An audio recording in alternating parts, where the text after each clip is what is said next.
In 2026, renting a house in Portugal works for those who understand the invisible rules of the game and quietly fails everyone else who thinks that having cash in hand is enough to secure a set of keys. And I'm not saying that as an outsider. I struggled to get a rental here. I almost gave up. I even offered up to 6 months up front at one point and still got denied or ghosted. That's when I realized it's not just money, it's perceived risk and paperwork. Most of the advice you read online about the Portuguese real estate market is based on vacation experiences, stories from influencers who got lucky, or even worse, rules that expired years ago. The market today is no longer first come, first served. If you join a Facebook group, check Reddit, or Idealista right now, you'll see hundreds of frustrated people complaining they don't even get a hello back. The problem isn't your bank balance. It's your lack of strategy and a dossier that fails to communicate trust. This video is for those planning a long-term move in 2026. We aren't talking about an Airbnb for the summer or temporary housing. We are talking about establishing a real life here with a contract, tax address, access to healthcare, and schools. I've lived in Portugal for over 5 years. Some of the members on my team have been here for even longer, 10 years, 20 years. Seeing this country before the real estate boom, during the golden visa era, and now in 2026, with rental laws that have shifted drastically to address the housing crisis. We see people fail every single week, losing deposits or being rejected in 20 consecutive viewings, simply because they don't speak the language of the local bureaucracy. By the end of this video, you'll understand exactly why people with monthly budgets of 3,000 or 4,000 euros are being rejected by Portuguese landlords, and exactly what you need to prepare before you land to be the candidate the landlord chooses among 50 other applicants. And there is a specific technical reason why landlords in 2026 are turning down tenants with excellent international remote salaries, and it has nothing to do with the amount of your paycheck. I'll explain that shortly, along with how you can bypass this invisible obstacle that blocks so many foreigners. Let's get straight to the point. In 2026, the rental market in Portugal isn't about who pays the most. It's about who offers the least risk. To understand this, you need to understand who the average landlord is. Don't think of big corporations. Think of Senor Manuel, a man who worked for 40 years, bought a second apartment, and now relies on that rent to supplement a pension that, frankly, is often quite low. For Senor Manuel, a tenant isn't a customer. You are a risk partner. And I get where landlords are coming from. I've seen tenants do things that make an owner regret renting at all, not paying for months, bringing extra people to live there without permission, damaging the apartment, turning a long-term rental into a short-term sublet, or refusing to leave when the contract ends. When owners see how complicated it can get to recover a property, they become allergic to anything that feels uncertain. I've even had landlords tell me directly, "We're prioritizing families right now, not because I did anything wrong, just because they feel a family is more stable, or they're trying to be fair in a crisis." And if you follow housing news in Portugal and Spain, you'll see why owners are nervous. Between non-payment cases, slow procedures, and in Spain, the whole public debate around squatters and inquiocupas, tenants who stop paying. That fear changes how they choose tenants. The new rental law of 2026 brought massive tax benefits for long-term contracts, over 3 years. The government now taxes only 10% of the landlord's income if the contract is long. This means he is terrified of nomads who stay for 6 months and then disappear. The cost of cleaning the apartment, repainting, paying agency commissions, and having the unit vacant for a month destroys his profit. He wants stability. Furthermore, the Portuguese judicial system is still notoriously slow. If you stop paying, Senor Manuel knows it could take 18 months to get his property back. That's why he prefers a local Portuguese couple earning 2,500 euros together, because he can garnish their local wages if things go south, rather than a foreigner earning 10,000 euros whose assets are all in the US or the UK. To him, you are a legal ghost. In 2026, you don't call an ad without having your digital dossier ready to send immediately. If you take 24 hours to gather your paperwork, the house has already been rented to the person who sent their PDF 1 minute after the viewing. What makes an unbeatable dossier in 2026? NIF, tax identification number, essential. Without a NIF, the landlord cannot register the contract on the Finanças portal. If your NIF still has a foreign address, that's already a red flag. Ideally, you should already have a fiscal representative or a Portuguese address. Proof of income, the IRS, or tax return. If you work in Portugal, they want to see your last 3 payslips. If you're coming from abroad, you need your official tax return. Pro tip, translate the summary of your earnings into Portuguese.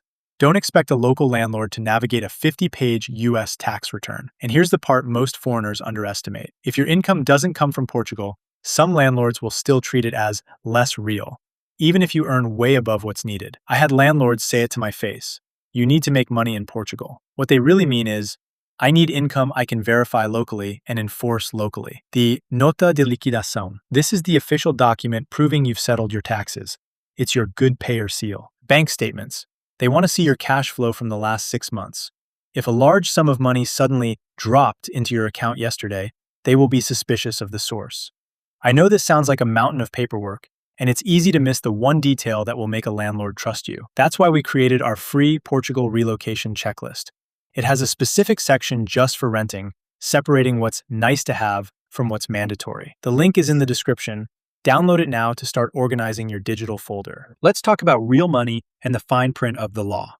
In 2026, the law limits the security deposit, in Portuguese we say caução, to 2 months' rent. However, the law allows the landlord to ask for prepaid rent. This is where the market gets aggressive. The biggest hurdle for newcomers is the Fiador, guarantor. A guarantor is a near sacred figure in Portugal. It has to be someone who lives here, owns property in Portugal, and has income declared in the country. If you don't have one, and most foreigners don't, you enter a risk negotiation zone. In 2026, the bargaining chip for lacking a guarantor is paying up front. Mentally prepare yourself to offer between 6 to 12 months of rent in advance. And just so you understand how intense this can get, I've offered 6 months upfront before and still got turned down. Because sometimes the problem isn't cash, it's the Fiador issue and the fact that your financial life is outside Portugal. Some landlords will ask you for 2, 3, or even more rent in advance. In the reality of 2026, if you refuse to pay up front without a guarantor, the landlord simply moves to the next person in line who is willing to pay. Between being right and having a house, in Portugal, you often have to choose the latter. Here's a 10-year expert tip. There is now something called rental insurance, seguro de renda. Some companies in Portugal sell a guarantee to the landlord in exchange for an annual fee from you. This can replace a guarantor and save your cash flow, but not all landlords accept it because they still prefer cold, hard cash in their account. If you're looking at your budget and don't know if you have enough for the guarantees in Lisbon, Cascais, or the Algarve, which are completely different worlds, or if you have doubts about how to approach a landlord without sounding desperate, book a clarity call with us. We'll analyze your profile and give you the cold, hard truth, whether your plan is viable or if you're just going to burn money in hotels searching for something that doesn't exist for your profile. Link in the description below. The housing desperation in 2026 has created a booming industry for scammers. They no longer make ads with basic spelling errors. They use real photos, often stolen from for sale listings, and create a narrative of extreme urgency. How to identify a scam in 2026? The doctor or missionary landlord. They claim to be working abroad, London, Dubai, Dublin, and say they can't show the house, but Airbnb or some phantom platform will handle the key delivery after the deposit. This is always a scam. Crypto or immediate wire transfer. If they refuse multi-banku or a standard bank transfer to a PT account, starting with PT50, be very suspicious.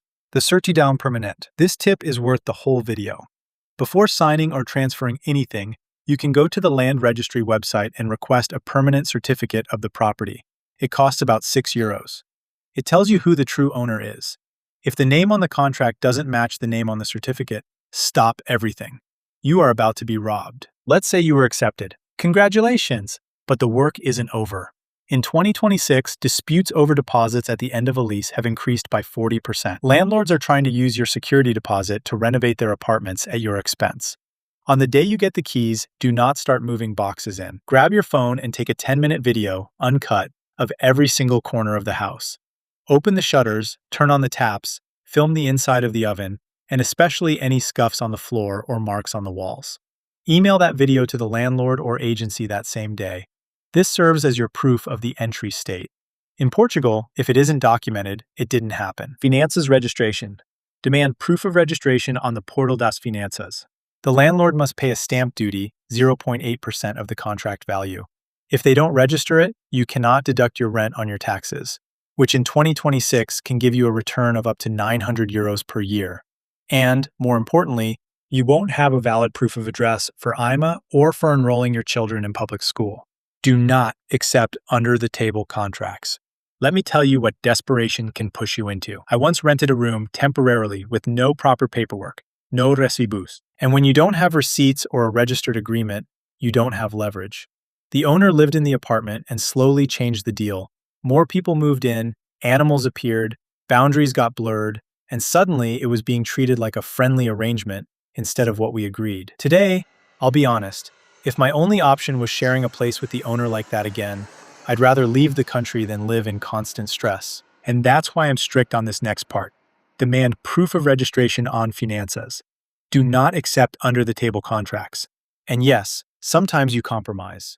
My current place is €1,022.40 for a one-bedroom, and it's smaller than I'd like for that price. But the landlord is respectful, the contract is clean, and peace matters. Sometimes the best deal isn't the cheapest, it's the least stressful. Remember I said that earning a lot of money doesn't always help? In 2026, there's a phenomenon called fear of the volatile expat. And when you get rejected over and over with no explanation, your mind goes to dark places. I remember wondering, am I missing something obvious? Is it my accent, my nationality, even my skin color? Because nobody gives you the real reason. They just stop replying. But here's what actually changes outcomes. Removing uncertainty and showing roots inside the Portuguese system. A landlord thinks, this American earns $150,000 a year. He's renting my two-bedroom in Sintra for €2,000. If tomorrow he decides he wants to go to Greece, or if his company calls everyone back to the office in New York, he'll just vanish. What am I going to do? Sue him in the US for 2 months' rent? It's not worth the effort. You need to show roots. If you've already opened a business in Portugal, show it. If your kids already have a spot in a school, mention it. If you have a Portuguese bank account with a bank like Santander, BPI, or Millennium, and have had money sitting there for a few months, ask your manager for a bank reference letter. This proves to the landlord that you are inside the Portuguese system and not just a long-term tourist. Renting in Portugal in 2026 is a test of patience and preparation. It's not impossible, but it requires you to stop thinking like a tourist and start thinking like a strategic resident. You need to sell yourself as the tenant who won't cause problems, who will take care of the house, and who understands the local rules. I want to hear from you. What has been your biggest hurdle so far? Is it the lack of response from landlords, the rent prices, or the guarantor barrier? Let me know in the comments. My team and I read all of them, and it helps us create the next practical guides for you. I went through this the hard way, and that's exactly why my team and I built a process. With better contacts and a clearer system, it's much easier now to help clients, friends, and family rent or buy without the same headaches I had. Don't forget to download the free checklist. It's your first step to stop wasting time on ads that will never reply to you. And if you want a personalized strategy, book your clarity call and let's talk. Portugal is still an amazing place to live. The entrance gate, housing, is getting heavier. I'm here to help you push it open. If this video was helpful, check out this other one here. You're going to need it for your rental planning. See you in the next video. Ciao.